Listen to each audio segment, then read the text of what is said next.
Hi everybody, and a warm welcome back to Maple Leaf Customs. I'm Andrew, and on the bench today is a Hot Wheels 67 Chevy Camaro. First generation, first and the best. It's a beauty. Although this one is showing some signs of being well loved, you can see a beautiful gold and black two-tone paint job, opening hood to reveal the engine, stagger tires to give this gorgeous looking rake to it, and a metal base on the bottom.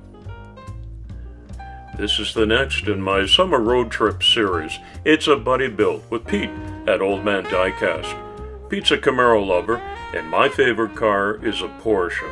I'm building him a Camaro, and Pete's building me a Porsche, and we'll exchange them.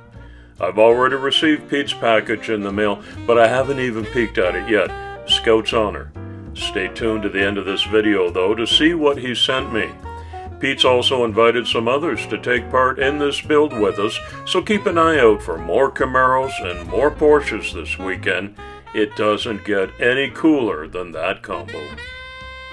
Off come the wheels, because I'm going to do a wheel swap on this, and because of the metal base, you have to use some kind of burr tool. I've got a set with tungsten carbide tips that work a treat on these metal bases. I'll put those in a bag and save them for another day, and it is going to require that I cut a short screw for the front. So I lock it into my vice grips and take it off with a disc cutting tool. Test it out, and we're good to go. The first generation Camaro is an American muscle car introduced by Chevrolet in the fall of 1966 for the 67 model year. It rode on a brand new rear-wheel drive GM F-body platform and was available as a two-door, 2+2 seat, hardtop, and a convertible. A 230 cubic inch Chevy straight six was standard, with several Chevy V8s available as options. Almost all of the 67 to 69 Camaros were built in two U.S. assembly plants in Norwood, Ohio and Van Nuys, California, but there were also 5 non-U.S. Camaro assembly plants in other countries, one of those being right here in Switzerland. Did you know that, Pete? Well, you gotta watch my channel to learn stuff like that, and you'll also see the next in the summer road trip, which is a buddy build with Matchbox Mark. Last day of July is the 4 Horsemen Jeep Gladiator, and there's going to be a celebration of Jamaican independence for my friend Ricky in early August. This week's community shout-out goes to the man of the hour, and that's Pete from Old Man Diecast, my buddy build partner. I think Pete is one of the finest painters among us. He does splendid work. I always learn something from watching his videos, and I'm just really drawn to his down-to-earth, quiet, and truly pleasant personality. By the way, congrats on 2,000 subs, Pete. That's a huge milestone. Be sure to follow the link in the description I left so you can swing by and check them out. I took the original Hot Wheels off in the beginning, and we're going to do a Salmon Wheels upgrade with these real rubber 5-spoke chrome stagger 12 and 10 millimeters.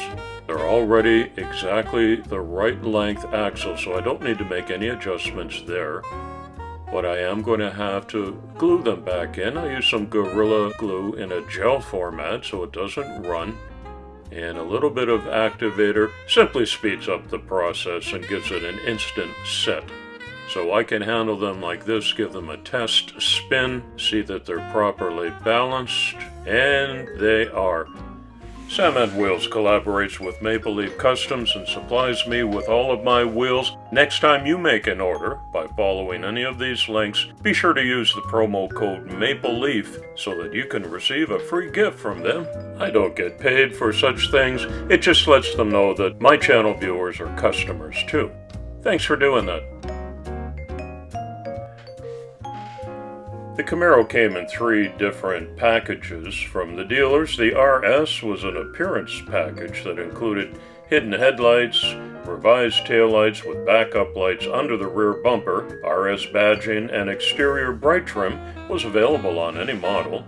The SS Performance package consisted of a 350 cubic inch or 396 cubic inch V8 and chassis upgrades for better handling and to deal with the additional power, and featured non-functional air inlets on the hood, special striping, and SS badging. The Z28 Performance package had a 302 cubic inch V8, 4-speed transmission, power disc brakes, and 2 wide stripes down the hood and the trunk lid.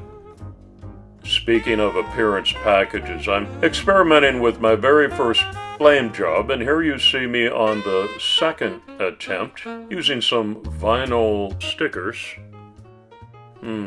Not good enough for Pete. So it's back for another scheme and paint color number 2. I'm going to apply some distinctive SS striping and badging across the front of the hood and down the side, like so. Now I'm being very careful. Look at that top badge. In 1967, Chevrolet in name was more prominent than Camaro because Chevy was still a little nervous about this new car that came out. But from 69 onwards, Camaro took prominence in the badging over top of Chevrolet. I'm trying to be historically accurate because I know Pete is checking out every single detail on this, including under the hood. I'm touching it up just with some silver, but I did carefully tape off my fresh paint and the clear coat so I didn't make any mistakes. I'll go back in there and do the valve covers as well. You know Pete's gonna lift up the hood and have a peek in there. Well, I laid out a blue microfiber to match my metallic blue paint job for the reassembly process, and there's only a couple of pieces, so this isn't too hard. There's my stick shift with a red knob and the replacement steering wheel. Those were the only real mods to the 2-seat sport interior. Flitzed up the base and put a channel logo on there. Otherwise, that's original.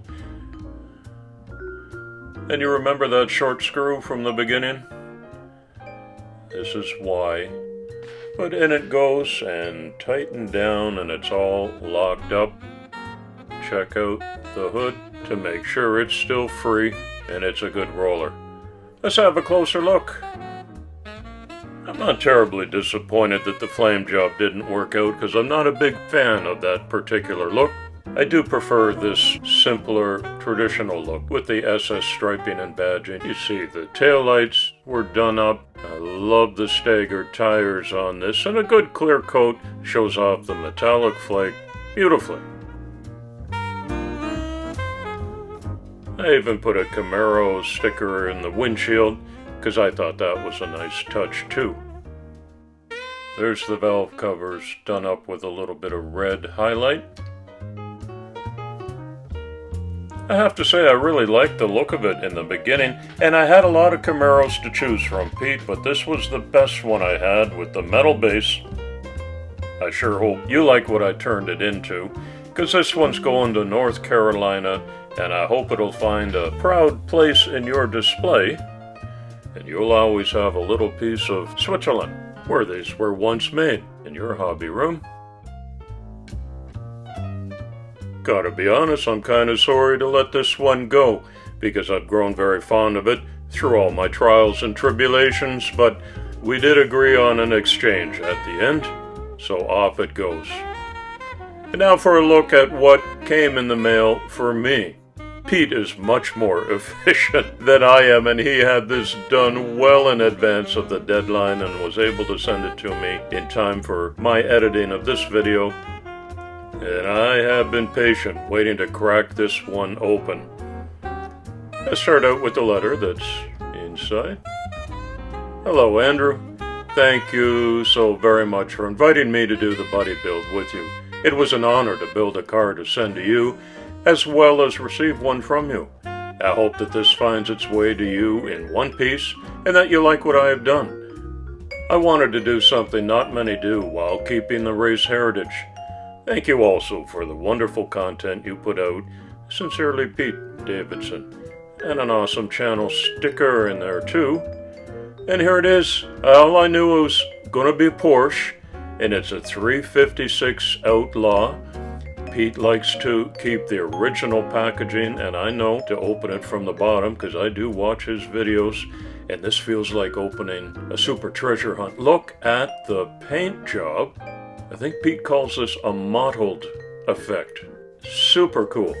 Golf livery, orange chassis,